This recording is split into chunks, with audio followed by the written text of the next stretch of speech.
Un morto e 7 feriti è il bilancio di uno scontro frontale tra una vettura e un autobus avvenuto stamattina in località Sant'Anna a Crotone. Lo schianto è avvenuto nei pressi dell'aeroporto verso le 6. La vittima, Pino Cassano, 24 anni, è il conducente dell'auto, una Opel Astra, che secondo quanto riferito da alcuni testimoni si è scontrata con il pullman della società Romano durante un sorpasso. Nell'urto è rimasto ferito anche l'autista dell'autobus e 6 passeggeri, di cui 2 gravi.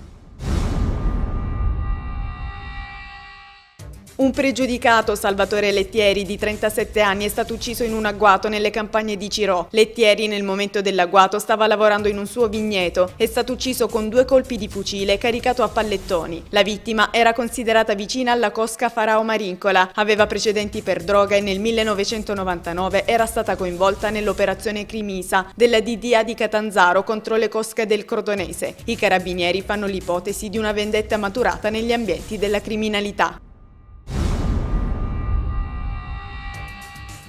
Il rinvio a giudizio per tutti i 50 indagati è stato disposto ieri dal GUP de Dedda per l'inchiesta All Included, che lo scorso febbraio ha portato alla luce un'organizzazione dedita alle truffe ai danni delle compagnie di assicurazione. Tra gli indagati risultano diversi medici, avvocati, periti, tutti in combutta fra loro, secondo l'accusa, per truffare le compagnie assicurative. Adesso si attende il dibattimento fissato per il 10 marzo. Nell'udienza di ieri c'è stata l'ammissione di una decina di parti civili.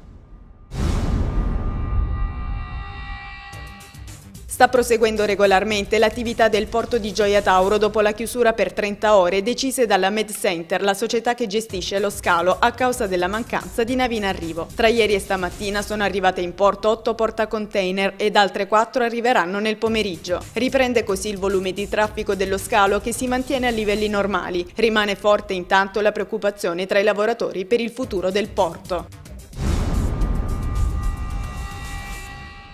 Al via i corsi di formazione ed aggiornamento del personale amministrativo del Comune di Cosenza, un progetto ambizioso che si svilupperà fino al 2013 e per il quale saranno investiti quasi 800.000 euro. I corsi, che utilizzeranno sistemi e tecnologie di formazione avanzati, si svilupperanno su 3 direttrici principali: innovazione tecnologica, comunicazione ed evoluzione giuridico-normativa. Una vera e propria programmazione delle attività formative che pone il Comune di Cosenza all'avanguardia tra gli enti locali del paese. Nicola Gratteri, procuratore aggiunto della DDA di Reggio Calabria, ha parlato ieri agli studenti del liceo classico Pitagora di Crotone. Rivolgendosi ad una platea assai numerosa di ragazzi, il magistrato ha discusso non della sua esperienza lavorativa, ma ha voluto ragionare con loro sul fatto che avere a che fare con l''ndrangheta non è conveniente, non solo da un punto di vista morale, ma anche economico. Per il magistrato, chi entra nell''ndrangheta morto di fame ne esce morto di fame.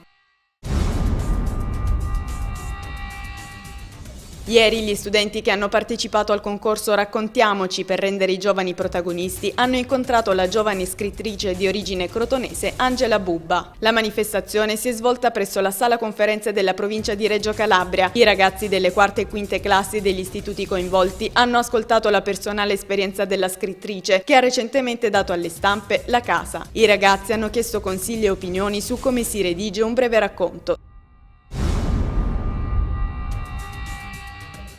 Presentato a Cosenza il progetto Io e gli altri per una vera integrazione degli alunni stranieri immigrati in Calabria. Un piano promosso dal Comune di Cosenza e finanziato dalla Regione Calabria per un importo complessivo di 98.000 euro. In particolare saranno attivati un laboratorio teatrale, uno linguistico ed uno musicale. Al termine del progetto, le esperienze maturate dagli alunni stranieri nei singoli laboratori confluiranno in una rappresentazione teatrale programmata per il mese di aprile al Cinema Italia.